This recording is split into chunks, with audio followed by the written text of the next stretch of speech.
যে সয়াবিনও ভাববে আমি আবার কিসের ঘন্ট রে বাবা। তাই আজ শিখে নাও একদম ঘরোয়া মজার ঝাল মিষ্টি সয়াবিনের ঘন্ট, যা একবার খেলে সবাই বলবে আরও একবার বানাও তো। চলো এবার দেখি রেসিপিটা কিভাবে বানানো যায়।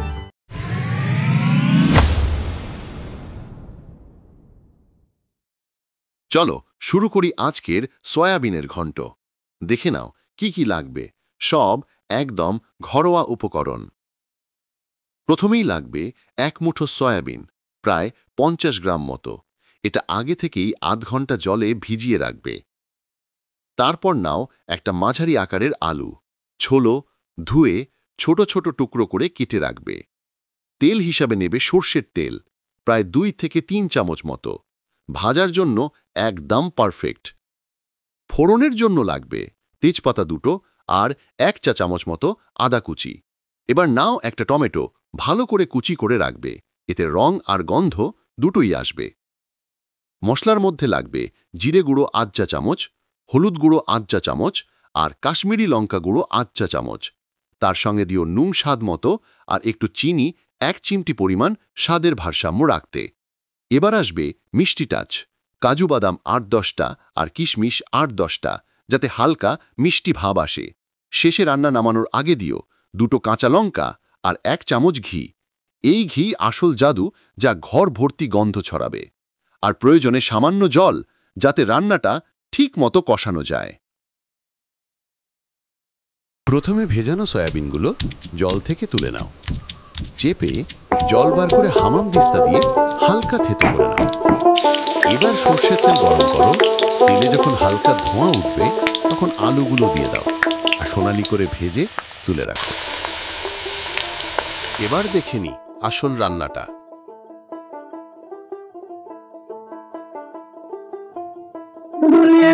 মধ্যে হলো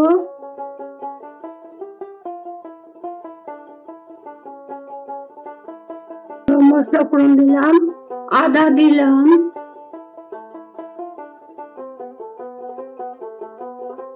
আদা কুচি, গরম মশলা ফোড়ন দিলাম। এইবার নাড়াচাড়া দিয়ে তেজপাতা দিলাম,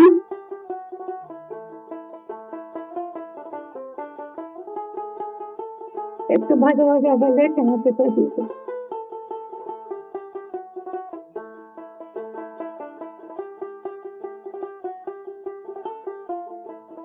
টমেটোটা দিলাম, টমেটো দিয়ে ভাজা ভাজা করবো।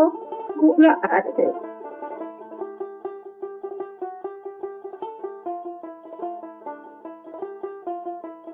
এই নুন দিলাম, পরিমাণ মতো নুন দিলাম,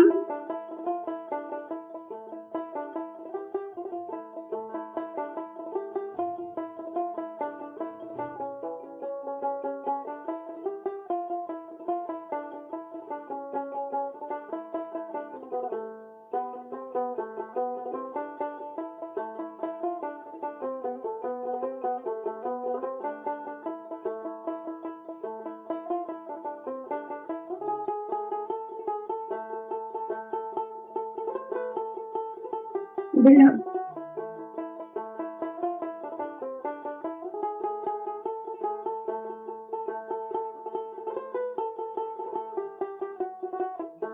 এগুলি দিয়ে একটু ভাজা ভাজা করবো, তারপর সয়াবিনটা দিয়ে দেবো।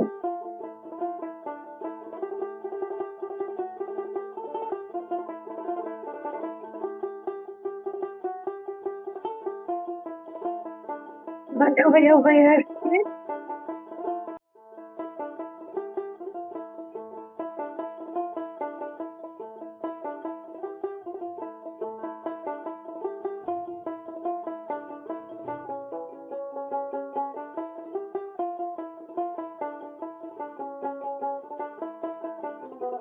সোয়াবিনটা করে দিলাম, সোয়াবিনের আলু যেটা ক্রাশ করে রেখেছিলাম সেটা দিয়ে দিলাম।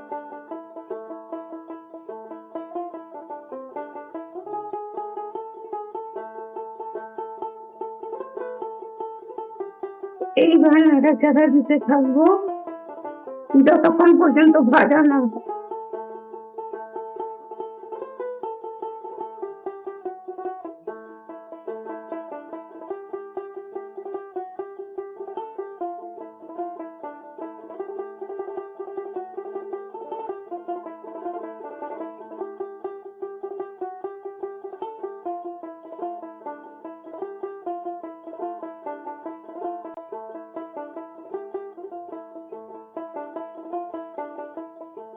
আচ্ছা, ফোন করে দিলাম।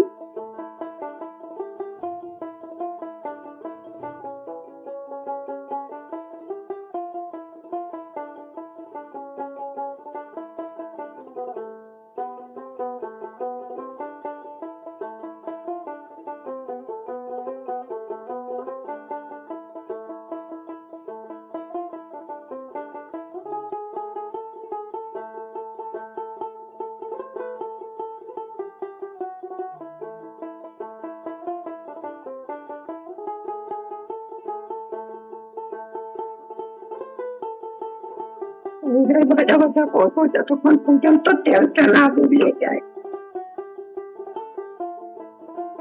তরকারি থেকে তেলটা বেরোবে।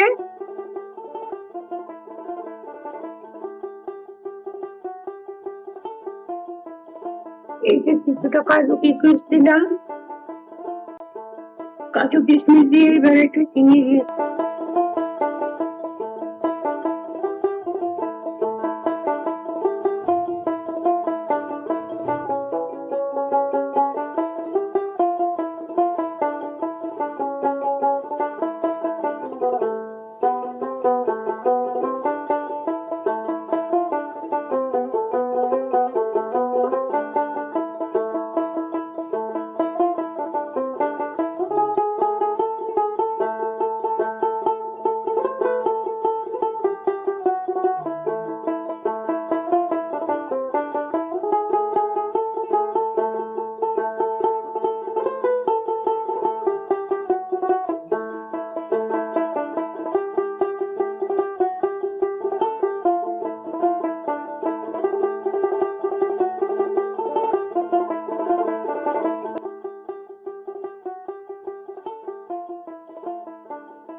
মশলাটা যাতে মিশে যায় সেইভাবে নাড়াচাড়া করলাম, করে জল দিলাম, দিয়ে একটু ঢেকে দিলাম, ঢেকে দিয়ে 3 মিনিট রাখবো।